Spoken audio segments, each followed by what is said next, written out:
Čia buvo šitą eglutę?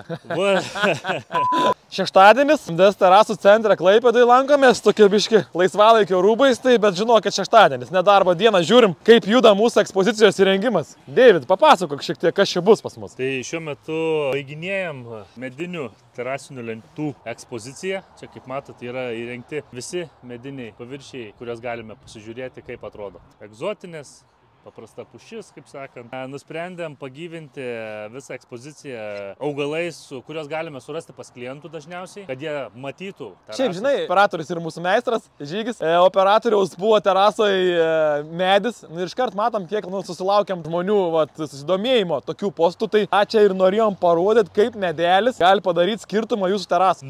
Iš kur ištraukė tos akmenis? Irgi teko paieškoti lietuvėliai iš šitų riedulių, tai suradom irgi tam, kad padaryti kažką kitaip, negu mes matom kasdieninės terasos. Ir čia tokia faina idėja, kai iš tikrųjų padaryti kitaip, o ne standartinį kvadratą, numesti ir kokie mes faini. Tai čia planuojama įrengti Trex VPC lentą, gražiai apdirbsim iš aplinkui, matot, laiptai jau yra pradėti daryti. Taip pat nusprendėm pažaisti su visom įvairiom formom. Ta aukšto lygio kompozitas žmonės jį perka todėl, kad nori išskirtinės medžiagos, tuo pačiu reikia ir išskirtinio meistro operatoriaus tokiom lentoms ir idėjų. Vienas iš tikslų parodyti, kaip idėja gali pakeisti medžiagos įsikomponavimą į visą projektą ir ant kiek tai svarbu, kad pati medžiaga su savo kokybė nepadarys savo darbo, jeigu nebus dėta daugiau meilės ir idėjos. Jeigu jūs matot ne tik terasų ir aplink terasą esantį tuotą platformą, ant šitos platformos yra sumontuotas porceliano plytelio, itališkos plytelės, ant žemės ir ant vertikaliai esant plytelė spalva visiškai skirtinga. Geras. Papuošiam šitą platformą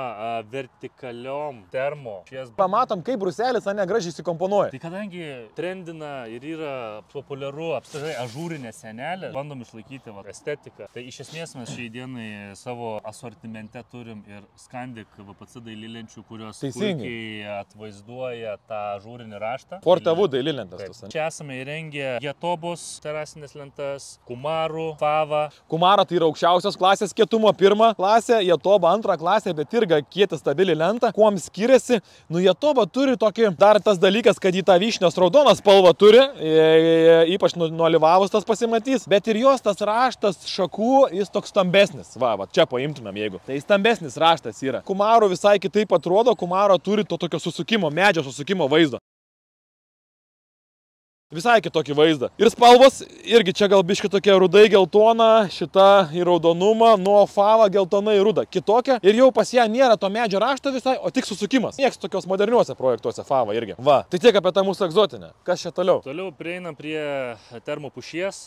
Čia matot šukuotą termopušies lentą, jinai yra ypatinga dar to, kad jinai yra 140 pločio. Tai gražiau atrodo šukuota, platesnė. Taip, šukuota kas mėgsta, kai norim pasidaryti tokį sendintą, ne? Jo, Tai nuolivavus jas pilkai, mes galim tikrai gauti estetiškai gražų ir modernų tokį sendintą lentą. Termo lenta kalnelį. Kalnelis, jis yra išfrezuotas ir tvirtinamas fiksatoriais. Atsimeni, kokią turėjom diskusiją, kad sakam, ar neapgaudinėjom biški žmonių su kalneliu, kad tipo nubėgs tas visas vanduo, nes kai ateini po lietaus biški jos yra šlapios ir nenubėgai to šonus taip, nes tas kampas, kaip milimetras, 2. Bet tavo buvo geri žodžiai apie kalnelį. Bet pelkių nebus. Net jeigu tu darai lygiją, pavyzdžiui, ant stogo, nebus pelkių. Iš šonus didžioji dauguma nubėga, kažkiek jos drėgnas lieka, nunešė medis, trintis laiko tą vandenį. Išsigelbėjimas ir meistram, kai yra dideli projektai, kai žmonės nori kažko ypatingo, ne? Kai reikia kažkokį pakeisti kryptį ir reikia privesti prie... Jo, pavyzdžiui, būtų L forma, ten daugiau krypčių, ten gaudykis tos lygiais, jo.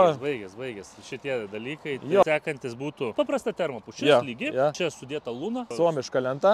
Tikrai labai aukštos kokybės, labiau meistrų įvertintos lentos. Dar viena suomiška, tiek HJT, tiek Luna čia aukščiausio lygio termogamintojai. Tas fainiai, kad atsirado pas mus tokių. Ir užbaigsim neprasčiausią, tikrai labai puikių produktų mūsų estiškom lentom. Impregnuotas lotas, ką turim iš savo tiekėjų turėjo, patys šiandien šnekėjom. Geriausia, ką turėjom, labai patenkinti. Tiek iš žaliavos pusės, kai žiūri per šakotumą, kokios to šakos, tiek iš kokybės kaip gamintojo. Ir toliau jau prieisim prie išėjimo.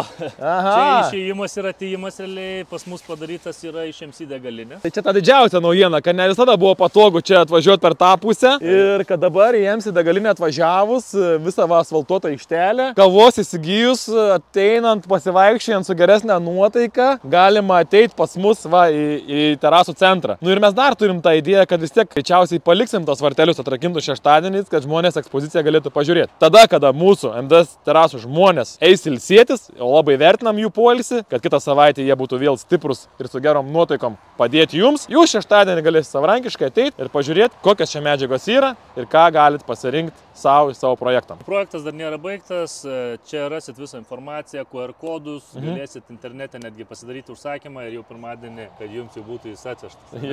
Tai pirmadienį jau.